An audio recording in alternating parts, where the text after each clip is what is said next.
So you guys can probably tell from the title what vehicle I just purchased, and I have never owned a hybrid in my life. But I want to go through this one because I've been really happy with it. So we'll jump right into it.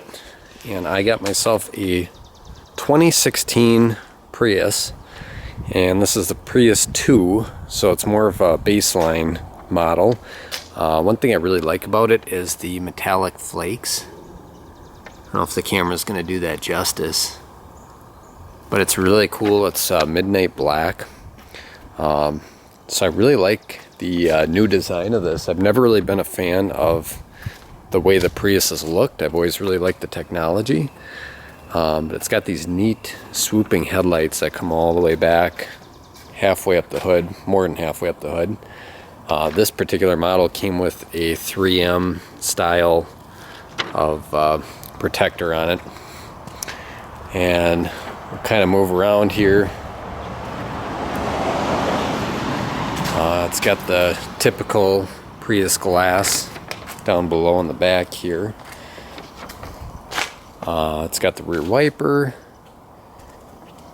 and just kind of to give you an idea here, you can see how much lower the front end is than the back end.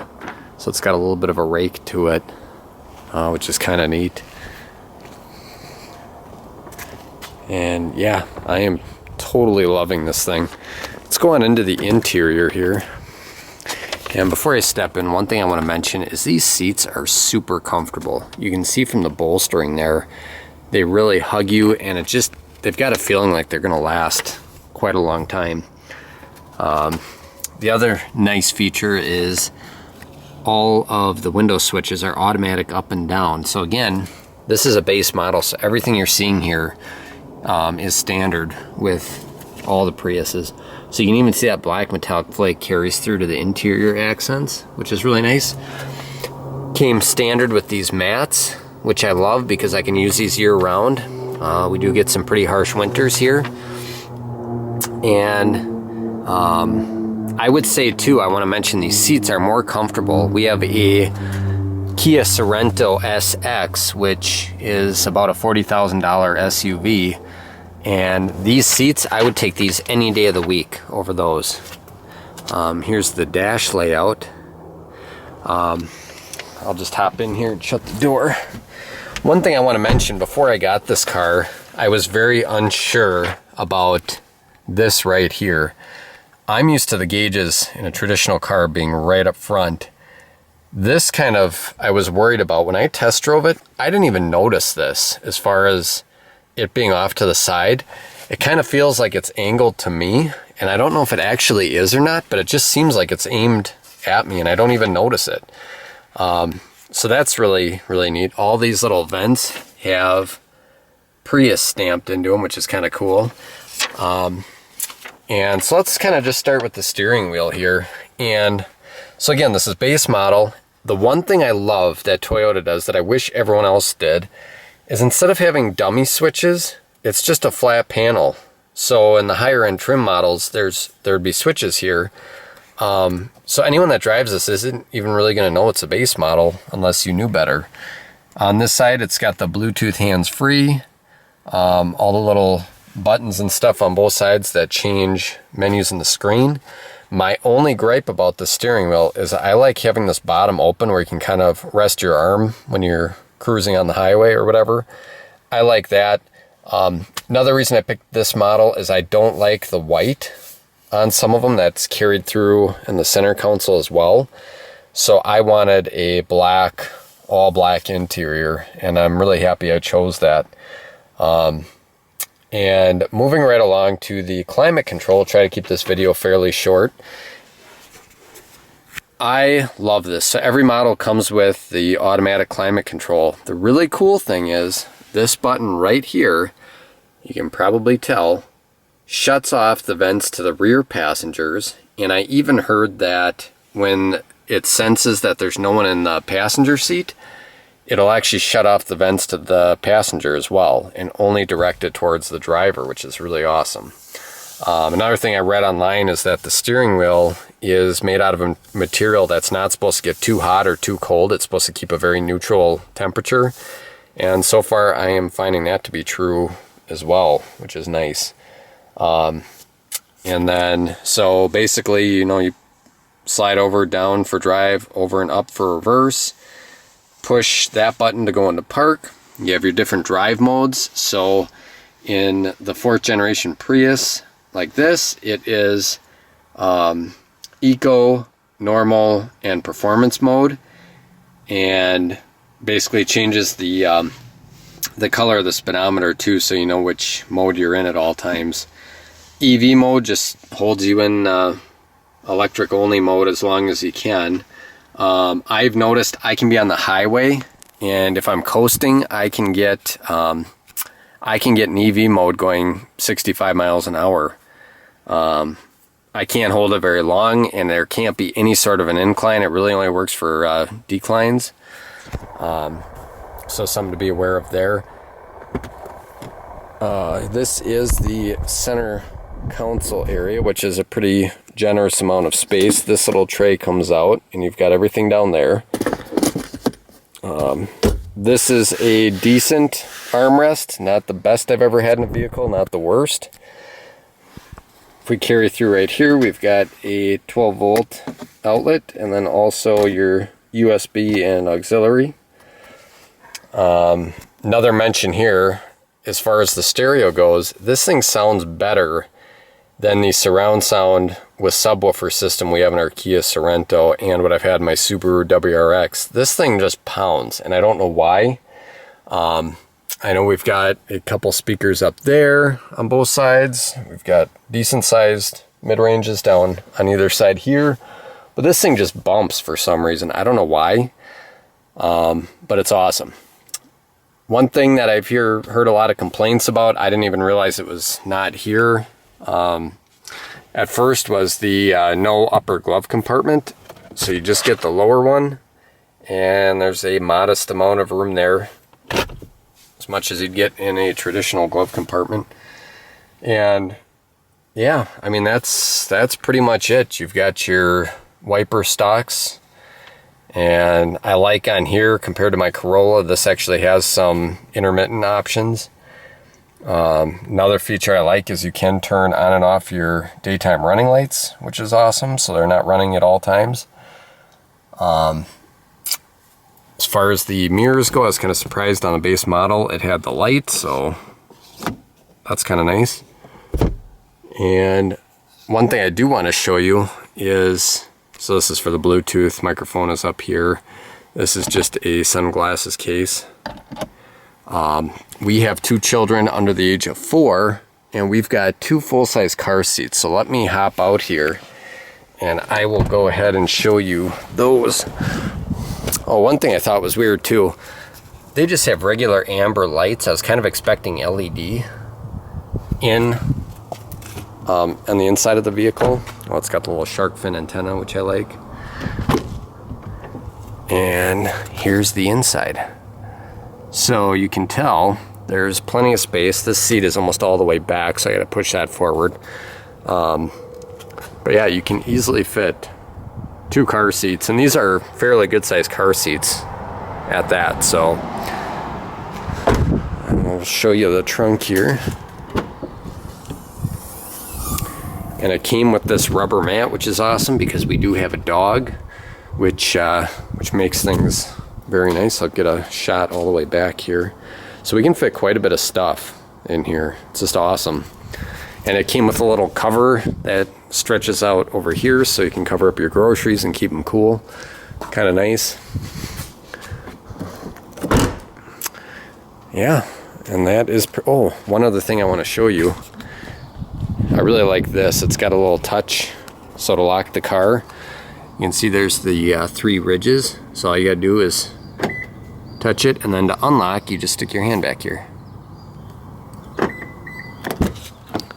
So that's pretty cool. But yeah, and I just detailed it, so that black paint looks awesome. And I have been averaging between 60 and 70 miles to the gallon which is just fantastic. I could not be happier with this car. So we get a backed up shot. So very happy. I would highly recommend you go out and get one if you're looking at them. This paint is just awesome. I can't say enough about it. And it turns totally black. If it's not right in the sun, it looks totally black. So yeah, very, very pleased with this car.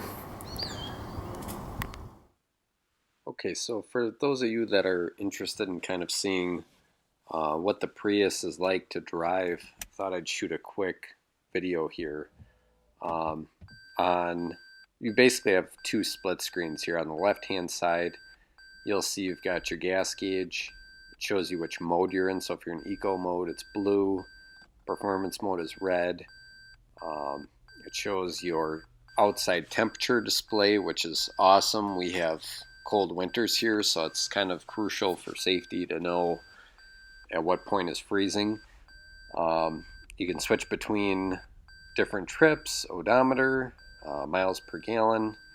You can also do a split screen there, so it'll show the battery or instant gas mileage reading, which is kind of neat. But so basically pictured as two computer screens. The one on the right now is the one that I leave up at all times, and I like it because it shows the battery life.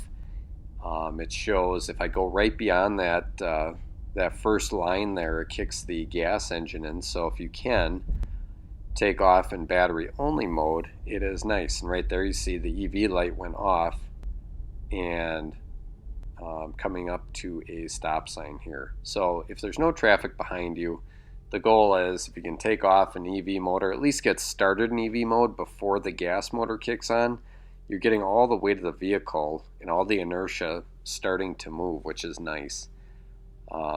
So here again, we're taking off from a stop, 25 mile an hour zone. The engine is cold and it's in the 40s, even though it says 50, it was parked in a garage. It's going to kick that gas engine on, and it's going to close the vents in the front of the vehicle, which will help warm it up. So, and here I'm just about to get to a little bit of a hill, so I back it back down, and you'll see the EV light kick on in a little bit. Also, every time you take off, on the right hand side you see those yellow bars. The first set is your takeoff score, the second one is your coasting score, and the third one is your stopping score, which is really cool because it coaches you on how to be a better driver, which I think is really awesome. This is the first hybrid I've ever owned, so that's a big help for me, being able to see what was good, what was bad, and I don't know, it's neat. And on the way right hand side, you get all your, if you have any warning lights, you get which gear you're in, which is drive, neutral, reverse, park. And here you'll see I'm kind of coasting a little bit. The EV light popped on. I'm actually getting a little bit of a charge. Anything below that line, like you see, is now in the charge mode.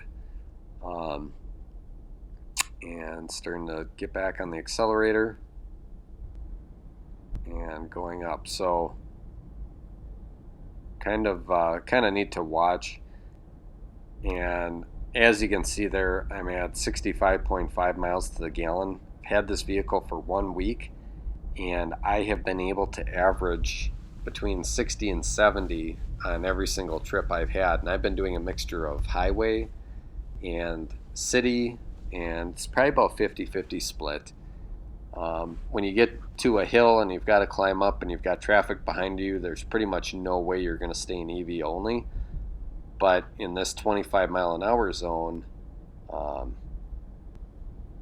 you can see that just coasting, I mean, I'm barely even on the accelerator here, and it's able to stay in EV mode. So this was, maybe a 2 mile trip, and EV mode probably 75% of the way, and I'm able to hold my battery power about where it is because now I'm back in charge mode. I'm coming up to a stop, and it's kind of neat to note I've got 182 miles in the car, and I am not even to the first notch on the gas gauge.